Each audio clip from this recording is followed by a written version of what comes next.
Hola a todos. El fallo de hoy nos trae un tema que es la gran preocupación o una de las grandes preocupaciones de los abogados que se dedican a daños y perjuicios y de sus clientes. ¿Qué monto me van a dar en concepto de indemnización y de dónde sale ese monto?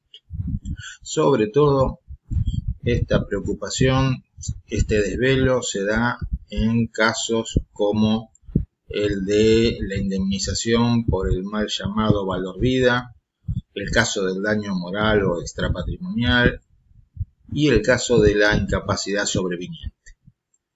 Como en el ámbito civil no hay un sistema de indemnización tasada o tarifada, los montos varían bastante en este rubro, de manera difícil de explicar muchas veces al cliente, quien supone que los abogados tenemos una idea de cuánto va a recibir en concepto de resarcimiento, lo que es una suposición perfectamente razonable. No es culpa del cliente que nosotros en muchos casos le tengamos que decir y más o menos entre esto y esto.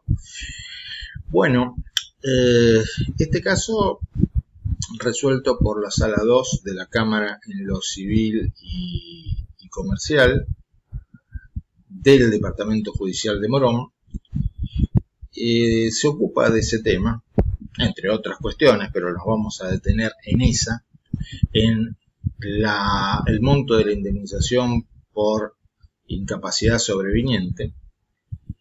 Y como detalle tenemos que tener en cuenta que esta sala, o mejor dicho, algunos de los integrantes de esta sala, durante años y en la actualidad, viene utilizando un criterio para fundamentar la cuantía de la indemnización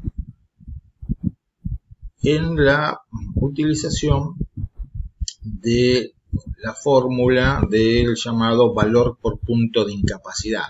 Es decir, se le asigna un valor a cada punto del porcentaje de incapacidad y sobre ese valor se multiplica por el total de la incapacidad, aunque aclarando que el resultado se va a tener en cuenta de manera orientativa, es decir, dependiendo de las circunstancias del caso, el juez podrá aumentarlo o disminuirlo. Para decirlo en un ejemplo, suponiendo que no es este caso, que el valor del punto estuviera calculado en 10.000 pesos y la incapacidad del actor fuera del 10%, el resultado nos daría 100.000, pero eso no quiere decir que el juez automáticamente condene a indemnizar por 100.000, puede ser 110, puede ser 90, en más o en menos de esa suma. Esta sala, la última vez que había hecho alguna modificación en materia del valor del punto de incapacidad, lo había fijado en 25.000 pesos por punto. En esta oportunidad se produce una revisión.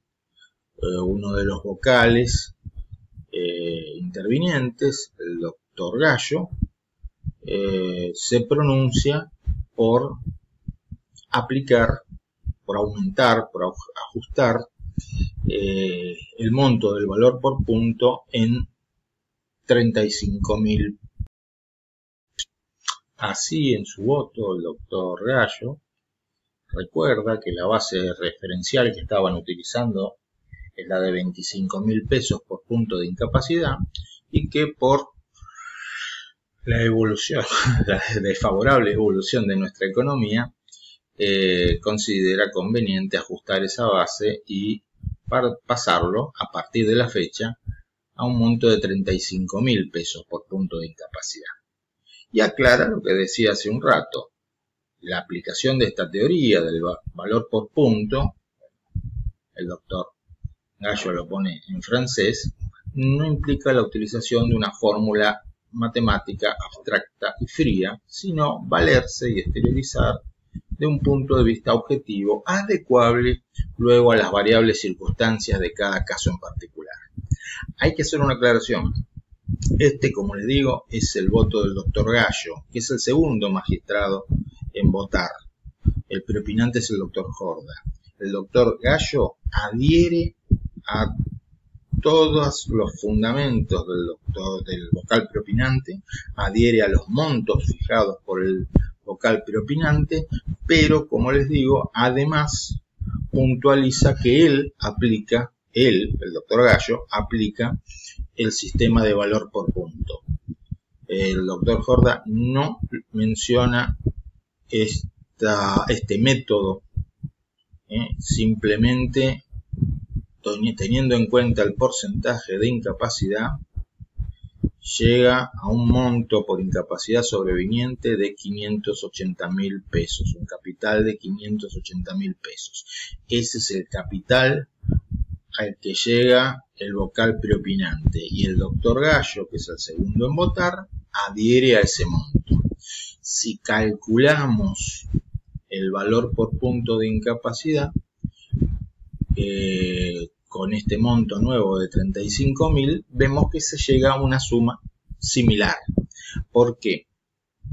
Porque en este caso concreto nosotros tenemos que hay una incapacidad física del 12,6% según la pericial, y una incapacidad psíquica que se determina en el 5%.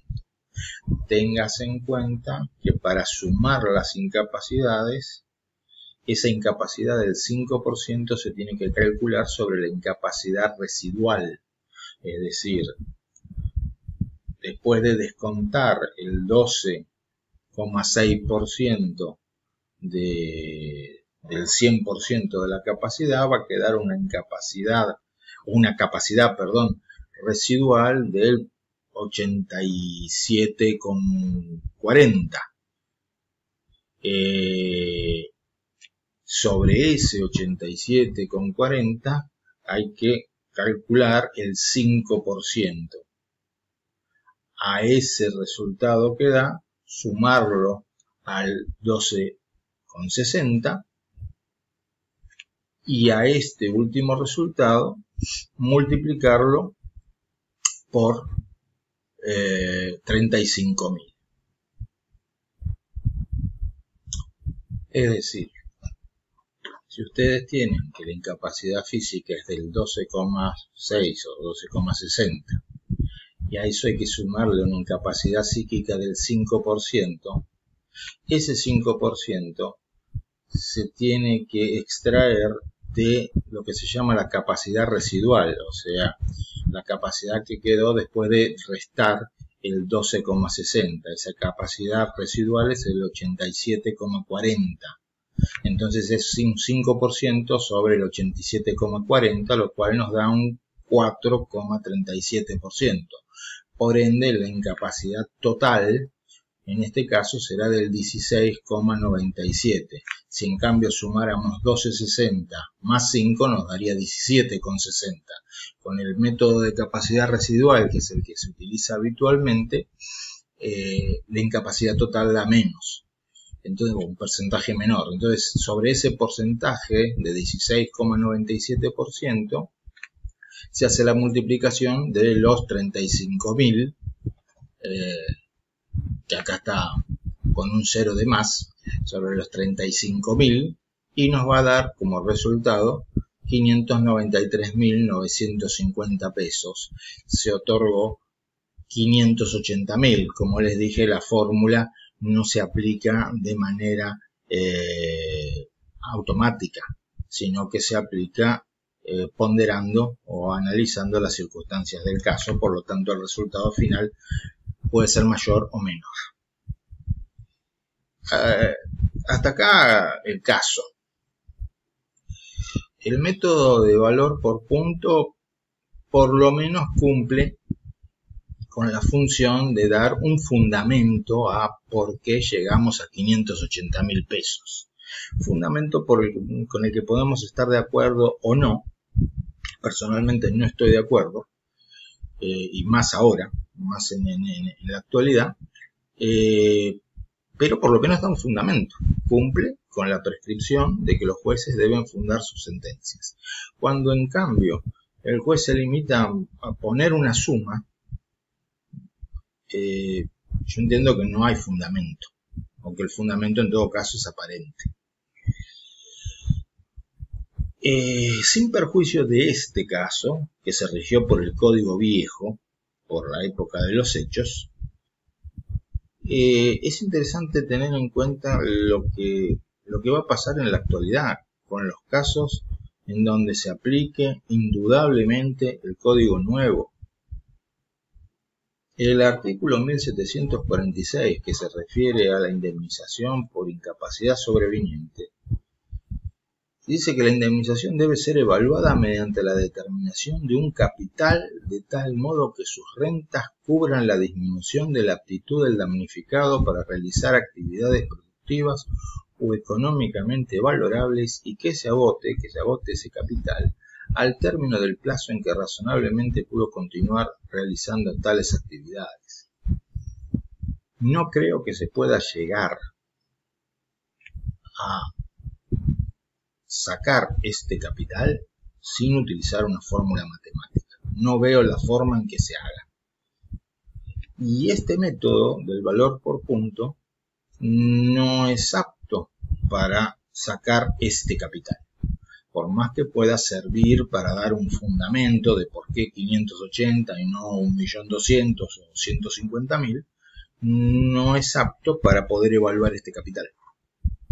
Es otro tipo de método el que hay que utilizar, concretamente una fórmula de matemática financiera, como la fórmula Ciarri, como la fórmula Boto, como la fórmula Méndez, o alguna de sus variantes, o algo que podamos llegar a desarrollar.